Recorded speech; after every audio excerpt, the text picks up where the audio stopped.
तो हेलो दोस्तों, आज के इस वीडियो में आज हम लोग पढ़ने वाले हैं ब्राह्मण साम्राज्य के बारे में। तो चलते हैं बिना देरी किए हुए, आज हम लोग पढ़ेंगे ब्राह्मण साम्राज्य के बारे में। तो ब्राह्मण साम्राज्य में सबसे पहला वंश आता है शुंग वंश। ब्राह्मण साम्राज्य में सबसे पहला वंश क्या आता है? शुंग वंश आता है, जिसका कार्यकाल 185 BC से 73 BC तक रहा। जिसका कार्यकाल कब से कब तक रहा? 185 BC से 73 BC तक रहा। आगे हम लोग देखते हैं, सबसे पहले हम लोग पढ़ेंगे पुष्यमित्र शुंग के बारे में। इसके बारे में हम लोग पढ़ेंगे पुष्यमित्र शुंग के बारे में। तो कह रहा है शुंग वंश की स्थापना। शुंग वंश की स्थापना शुंग वंश की स्थापना कैसे हुई, कब हुई, इसके बारे में हम लोग देखेंगे। शुंग वंश की स्थापना, इसकी राजधानी कहाँ थी? इसकी राजधानी थी विदिशा। शुंग वंश की राजधानी कहाँ थी? विदिशा में थी। शुंग वंश की राजधानी कहाँ थी बाबू? विदिशा में थी। 8400 स्तूप को छस्त कर दिया था। किसने छस्त कर दिया था? पुष्यमित्र शुंग ने छस्त कर दिया था। आगे हम लोग देखते हैं, भरहुत स्तूप का निर्माण करवाया। भरहुत स्तूप का निर्माण किसने करवाया? पुष्यमित्र शुंग ने करवाया। आगे हम लोग देखते हैं, मीनांडर को पराजित किया था। किसने पराजित किया था? पुष्यमित्र शुंग ने मीनांडर को पराजित किया था। पतंजलि के नेतृत्व में 2 अश्वमेघ यज्ञ करवाया। पतंजलि के नेतृत्व में 2 अश्वमेघ यज्ञ कराया। किसने कराया? पुष्यमित्र शुंग ने। इसकी जानकारी अयोध्या अभिलेख से मिलती है। इसकी जानकारी कहाँ से मिलती है? अयोध्या के अभिलेख से मिलती है। आगे हम लोग देखते हैं पुरोहित। पुरोहित इसके कौन थे? पुष्यमित्र शुंग के पुरोहित कौन थे? पतंजलि थे। पतंजलि के लेखक जो थे, ठीक है, पतंजलि के लेखक जो थे वो किस किस पुस्तक के बारे में लिखा गया, उसके बारे में हम लोग देखते हैं। पतंजलि पुस्तक जो है ना, योग शास्त्र पुस्तक है। सबसे पहली बात है, पतंजलि पुस्तक जो है, कौन सा पुस्तक है? योग शास्त्र पुस्तक है। योग का जनक है, सभी योगों का जनक। योग मतलब दवाई का जनक कौन है? पतंजलि है। कौन है बाबू? पतंजलि है। महाभाष्य पुस्तक है। पतंजलि क्या है? एक महाभाष्य पुस्तक भी है। महाभाष्य पुस्तक जो है, यह पाणिनि के ग्रंथ अष्टाध्यायी पर किया गया टिप्पणी है। किस पर किया गया टिप्पणी है? पाणिनि के जो पुस्तक है अष्टाध्यायी, इसी पर किया गया क्या है? ये टिप्पणी है। आगे हम लोग देखते हैं पाणिनि के बारे में।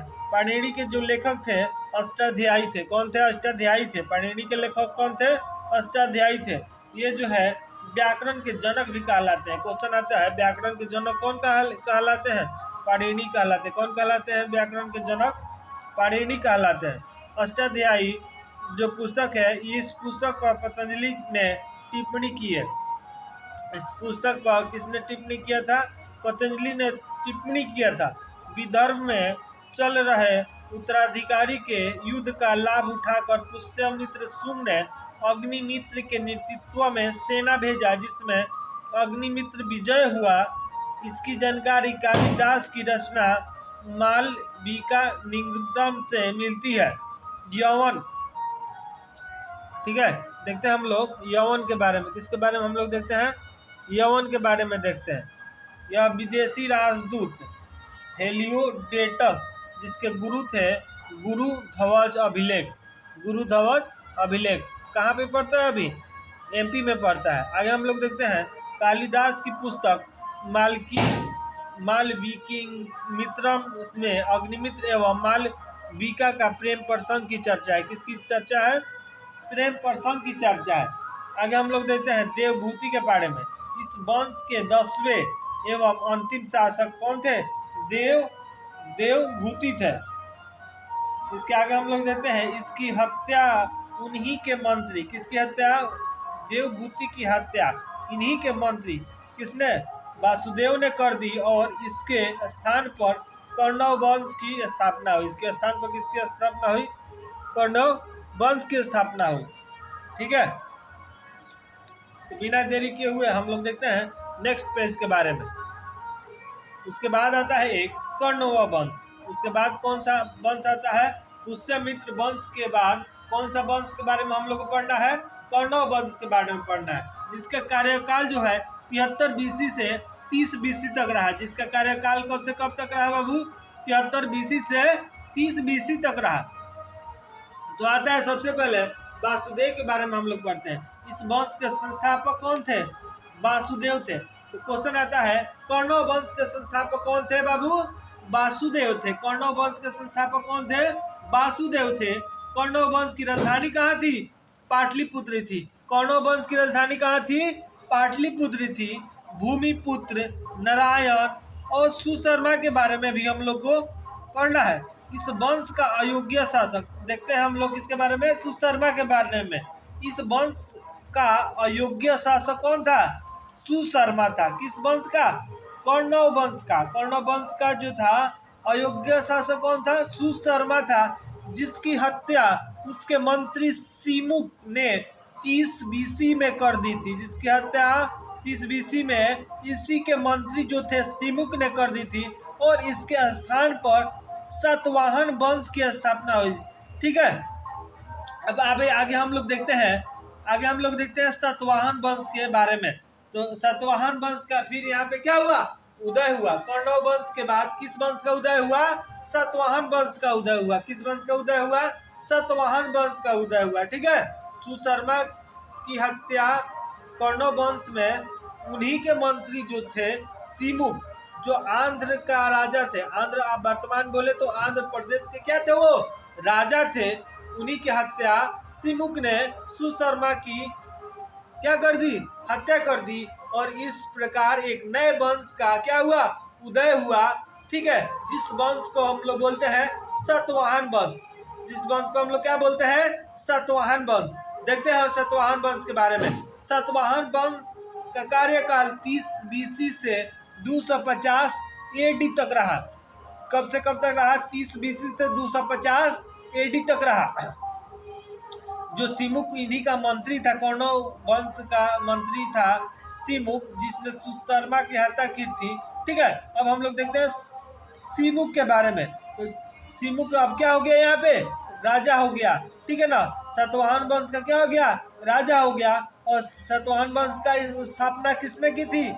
सिमुक ने की थी। इसलिए बोला जाता है सिमुक जो था इस वंश के क्या था? संस्थापक था। इस वंश का क्या था? संस्थापक था। ठीक है, राजधानी सिमुक वंश में कहाँ पर बनी थी? प्रतिष्ठान में बनी थी। कहाँ बनी थी बाबू? प्रतिष्ठान में बनी थी, जो कि वर्तमान में कहाँ पे है? महाराष्ट्र में है। जो कि वर्तमान में कहाँ पे है? महाराष्ट्र में है। ठीक है, आगे हम लोग देखते हैं सातकर्णी के बारे में। किसके बारे में देखते हैं? सातकर्णी के बारे में देखते हैं। सातकर्णी द्वारा 2 अश्वमेध यज्ञ और एक राजसूय यज्ञ करवाया गया था। इसकी जानकारी नानाघाट अभिलेख से मिलती है। इसके दरबार में 2 विद्वान कौन कौन हुए? ताल और गुणादश। ठीक है, गया सप्त सती पुस्तक के लेखक कौन थे? हाल थे। जिसके लेखक कौन थे? हाल थे। बृहदत्त कथा पुस्तक के लेखक कौन थे? गुणादय थे। कौन थे? गुणादय थे। सातकर्णी ने दक्षिणा पर्णपति तथा अपराहित चक्र की उपाधि धारण किया था। ठीक है, आगे हम लोग देखते हैं गौतमी पुत्र सातकर्णी के बारे में। गौतमी पुत्र जो सातकर्णी थी, समुद्रपति की उपाधि धारण किए। बस्ती पुत्र की सातकर्णी। इसके बाद आता है पुलभावी पुत्र की सातकर्णी। उसके बाद आता है यज्ञश्री सातकर्णी। इस वंश के क्या थे? अंतिम शासक थे। किस वंश के? सातवाहन वंश के क्या थे? अंतिम शासक कौन थे? यज्ञश्री सातकर्णी। कौन थे? यज्ञश्री सातकर्णी। आगे हम लोग देखते हैं सातवाहन वंश जो था मातृसत्तात्मक था।